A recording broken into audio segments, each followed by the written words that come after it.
Les députés nationaux et provinciaux, une dizaine, sont en mission d'information dans le Grand Nord depuis ce mardi. Ils l'ont révélé à la mairie de Butembo après les civilités présentées à l'autorité urbaine. Nous avons donc deux phases.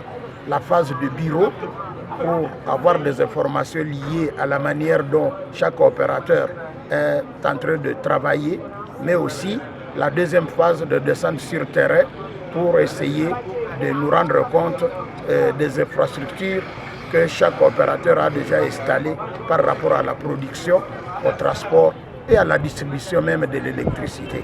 Et à la fin de la mission, comme livrable, nous aurons un rapport qui va assortir de recommandations. C'est une mission qui s'inscrit dans le cadre de compléter les informations dont l'honorable président de l'Assemblée nationale a besoin pour qu'il puisse avoir un peu plus de détails sur la question épineuse qui lui a été posée partout, que ce soit à Beni, à Butembo, à Lubero, sur la desserte en électricité.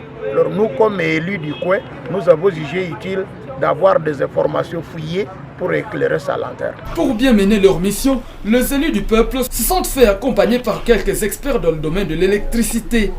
La première descente est intervenue ce même mardi dans les installations de la centrale hydroélectrique Talia Nord de la Société Énergie du Nord Kivu NK.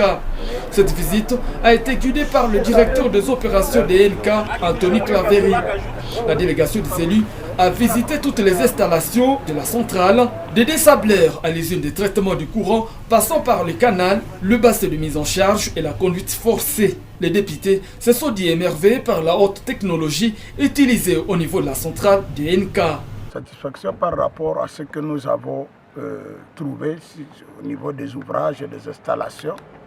La visite a été très bien guidée. On nous a indiqué toutes les phases des installations. Partant de l'étape du désableur, nous sommes arrivés au niveau de la centrale qui intervient au niveau de la mise à charge, jusqu'à ce que nous sommes descendus au niveau de l'usine. L'usine qui a deux turbines, une turbine de 6 et l'autre de 6 mégas, selon les explications que nous avons reçues. Et le constat, c'est que c'est une autre technologie que nous venons de découvrir au niveau de la centrale de Talia Nord 1. Sur terrain, les députés ont trouvé des réponses à leurs préoccupations d'ordre technique. Les autres aspects de leurs préoccupations trouveront des réponses après des entretiens avec NK au bureau. Dans le cadre de la poursuite de leur mission, les députés nationaux et professions pourront visiter les centrales hydroélectriques d'autres sociétés d'électricité de la zone, parmi lesquelles Congo Full Power et Virunga SRL. À l'issue de la visite de toutes les centrales, une communication sur les constats généraux pourra être donnée. Il faut signaler que la délégation est composée des députés nationaux et provinciaux de Butembo, Beni, Lubero et Rutshuru.